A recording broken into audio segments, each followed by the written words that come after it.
How's it going, people? Welcome back to the channel and welcome back to my dad's garage again, where we're going to be looking at his Peugeot 206 WRC project rally car. If you haven't watched the previous videos in this, go back and have a watch them so you get a bit of context as to what's going on here. Basically, he is building a Peugeot 206 WRC car from the early 2000s. He already has built a Renault 5 Maxi Turbo, which has appeared in a bunch of previous videos as well. But this has been his lockdown project, what he's been working on every single day. And by the way, before we begin the video, I have done nothing for this car. None of this is my work. This is all his work. I'm going to try and capture today some of the detail, some of the like pure ridiculous detail that has gone into making this a reality so far. Anyway, remember to like, comment, subscribe, all that great stuff. Without further ado, let's get into the video.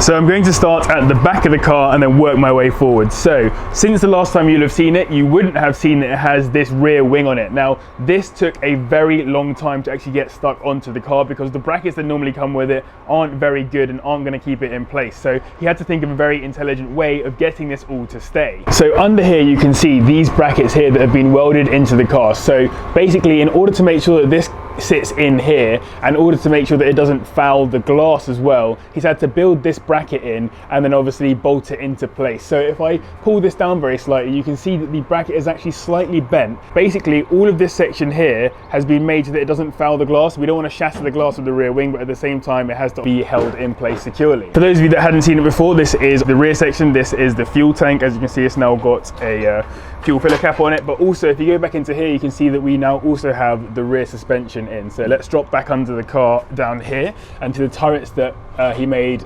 early on in the car's build process, we now have these pretty sizable coil springs in, and these coils are all fronts. So previously this isn't how the suspension setup would have worked at all on a 206, but these are a front set just exactly the same as these ones in here. They've just been brought over to the rear as well, so that you can have these sort of independent pieces of suspension. Now, as part of this build process, he built all the turret into place and has fitted this all into place. He's also had to build all of this in here. So if I can try and get in behind the brake very slightly, hopefully you can just about see there, all of this here, this is assembled in order to hold the suspension into place and obviously also fit the brakes on, or the hub on.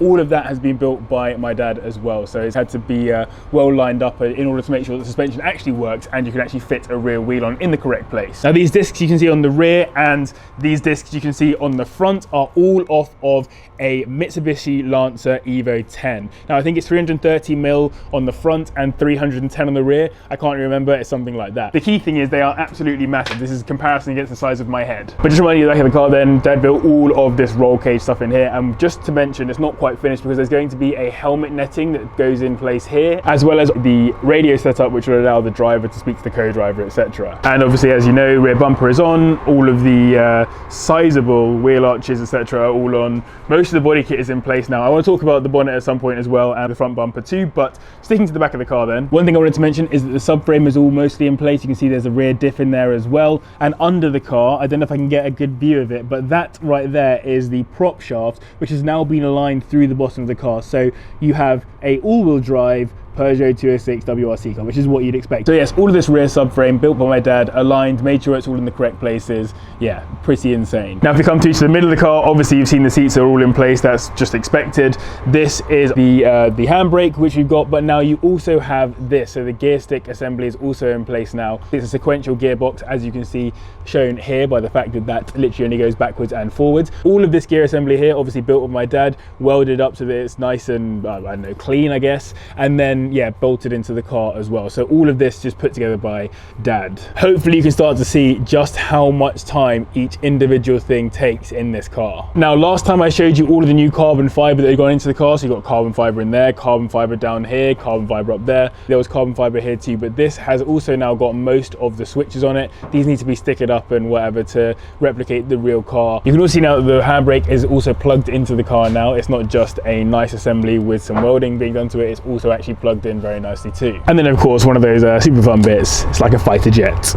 One thing I'm not sure if I showed last time was also this whole steering wheel assembly. So obviously I know that I showed you guys that the steering wheel was in place, but now he's also built this nice back box to the steering wheel as well, so you hide the steering column. And sticking to the middle of the car, you've also got this battery box in here, which I might have showed you last time, but that's soon going to be covered in carbon fiber too. Worth noting, by the way, that obviously he's working in a garage here, so some stuff has started to get a bit dirty. This is very dirty. He's going to actually just remove the flocking once he's done, and then he's going to re-flock everything again. And also, if you just look up here, you'll see that the roof vent is all in place. Come up to the top of the car and you can see it's there too. So that is obviously the roof vent there.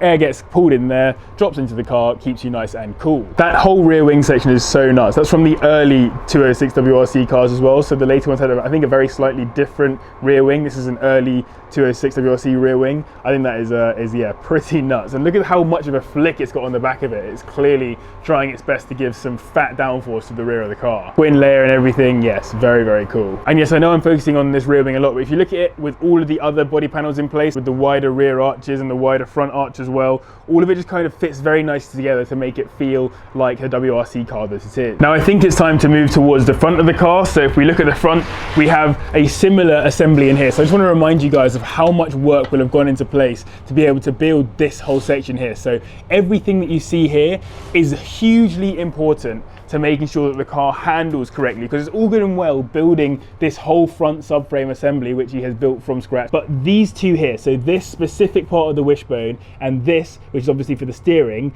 they have to be exactly parallel to each other. And when they move, so as in when the suspension goes up and down and they start to move, they need to remain as parallel as possible in order to stop bump steer or just having really poor handling and steering regardless. There is absolutely no point building a WRC car that doesn't handle well. It has to handle correctly. And so this is one of the key things to get right. It took him clearly a very long time. You can see a lot of welding and a lot of work has gone into just making this individual bit work. And by the way, all of this subframe, after he built it, was then blasted and then covered in order to keep it first of all rust free and also just looking good as well. I think with parts like that, it's quite easy to get an idea of how much time and effort would have gone into building them, but to give you an even more of a big idea, we've mentioned that the suspension is all in place. Now this nut right here took on its own 1 hour to make. He fabricated it specifically for this car, and it actually has to fit into this whole space here, enabling some movement for the sake of steering, but also the actual thread had to be extended down further in order to make sure that it actually held everything in place. So the fact that one individual nut, for example, can take around about an hour to create in and of itself, and there are two of them, and they are literally just nuts, it's insane. So when you think about that and that in context with everything else on that subframe that you've seen,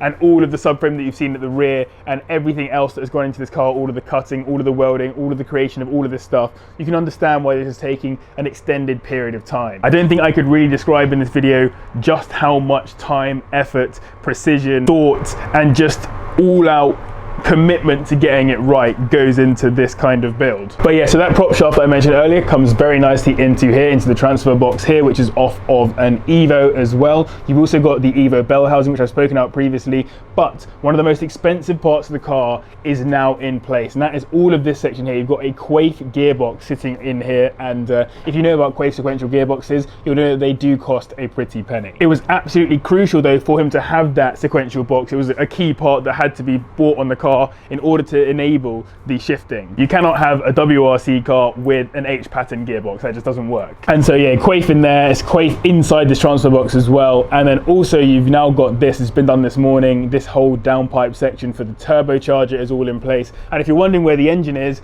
it's over here. So here is the engine. He's stripped it all down and he's replacing certain parts of it. Many of those parts are down here. So all around here you've got different con rods, you've got different performance pistons and stuff. The pistons, I won't show you all of them right now, but they are crazy lightweight and crazy strong. Even stuff like this, so this whole manifold section here, all of that manifold was built by my dad. This isn't a purchased manifold. This is a entirely designed by the man who's standing outside that door manifold. He built all of it into place. He's welded all of it. He's done all of the work himself. That's his work. So yes, this is probably the biggest thing that has taken up a lot of time and a lot of money in order to get this into place. You can see here obviously the engine brackets and stuff a little bit easier, the gearbox brackets as well, all put into place to hold this down. You've also got this servo braking system set up in there too. Now that has been put in because there's actually a much larger one that comes in a normal car. This is a smaller one in order to fit it in behind that turbo. You can see all of this has been heat shielded off as well, and so you don't get too much heat going into the cabin. And yeah, if I just take a step back, it's a crazy massive hole here where an engine is going to be, but once the engine is in place and stuff, this will all be looking much more filled up. Now normally in order to get the engine out of one of these, particularly around the subframe and stuff, you'd have to take off that whole subframe assembly and then drop the engine out the bottom of the car. That's no longer the case because this slam panel has been removed and now replaced with bolts instead. So previously this was welded to the car, now it's bolted in place. You can actually drop this down and then pull the actual engine out of the front of the car. Part of that has been made possible by the fact that in here you'll see this nice big aluminium front panel, I suppose, and this was all built by my dad as well. This replaces the plastic assembly that's normally on a 206, and yeah, first of all it's stronger, but second of all it's also just a better and more lightweight solution. Slightly less pretty welds on this one, but that's only because it's not ever seen. And then just for the sake of this video, he's put the front bumper on over the top of all of that as well. All of this stuff wasn't actually on the car when I came here this morning. He's put this all on just so that we can show it in the video, but yes, you can see the front bumper fits on nicely to it. And I think we should probably pull down the bonnet now so that I can show you guys what it looks like with the bonnet down. So yeah, that's the bonnet down. As you can see, still got these in because they are remaining. They were there on the early 206 WRC cars, but also now had this built in. So you've got the two the scoop and the vent. So the vent over here and the scoop right here. So these are in place to ensure that it is as WRC-esque as possible and to match the real car too. So what I'm trying to show you here and what I want to really get out of this video and these videos in general is just how much attention to detail has to go in to make this project a success. It's very easy to get a body kit for a Peugeot 206, throw it onto the car and then pretend you've got a 206 rally car. This is not the case. In this, it is just consistently mind-bogglingly crazy how much time and effort and whatever has to go into making this a success, and all the attention to detail and everything, which is why this is going to take such a long time. So yeah, that's it for this video. I will keep you guys updated over time on anything that changes, obviously because I'm not doing the work and I can't take any credit for any of this, by the way. This is nothing to do with me. I can't show you the day-to-day of it being built, but I want to keep you guys up to date regardless. So if you enjoyed the video, remember to hit the like button. I would appreciate it, my dad would appreciate it, and so would the YouTube algorithm. Subscribe as well if you want to see all the updates on this car and a whole bunch of other projects as well in the future. Massive thank you to the patrons as always, and to you guys as well for watching. I will see you in the next one.